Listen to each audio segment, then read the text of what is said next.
నమస్కారం అండి. ప్రేక్షక దేవుళ్ళందరికీ కూడా నమస్కారాలు తెలియజేస్తూ చెప్పబోయే రెమెడీ ఏంటంటే, ఈ చెట్టు అనేది ఇక్కడ నా వెనక కనపడుతున్న చూడండి. ఈ చెట్టు అనేది ఇది మీ అందరి ఇళ్ళల్లో ఉంటుంది.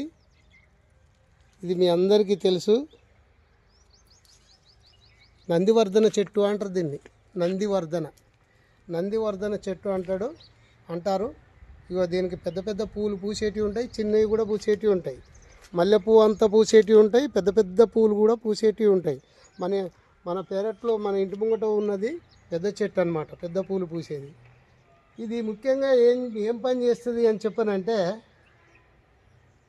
మనకు కండ్ల మస్కలు వచ్చినప్పుడు దీని ఆకులు, పచ్చి ఆకులు తీసుకొని మంచిగా కడిగి, ఇక ఈ ఆకులు తీసుకొని మంచిగా కడిగి బట్టతోని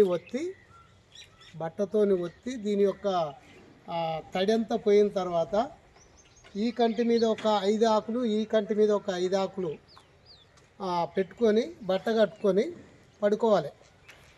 గంటన్నరకు తీసేయాలి. రోజు అట్లా ఒక 3 రోజులు చేయండి.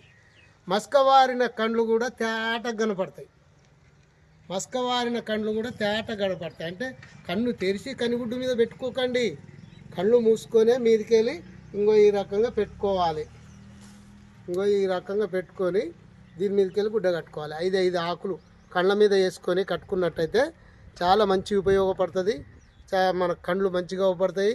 మంచి రెమెడీ ఇది. దీన్ని మీ ఇంట్లో ప్రతి ఇళ్ళలో పెట్టుకోవచ్చు. ఇది దేవతలకు చాలా ప్రీతికరమైన పువ్వులు. ఈ నందివర్ధన చెట్టు అంటారు దీని ఆకులు కళ్ళ మీద వేసుకొని మాత్రమే మనం యూజ్ చేసుకున్నట్టయితే మంచి పని చేస్తుంది. మిత్రులారా, మీరందరూ కూడా ఈ విషయం తెలిసిన వాళ్ళందరూ కూడా నలుగురు చెప్పండి. కళ్ళ మస్కలు ఉన్న వాళ్ళకు కళ్ళ మస్కలు పోతాయి. చాలా మంచి రెమెడీ ఇది. Thank you very much.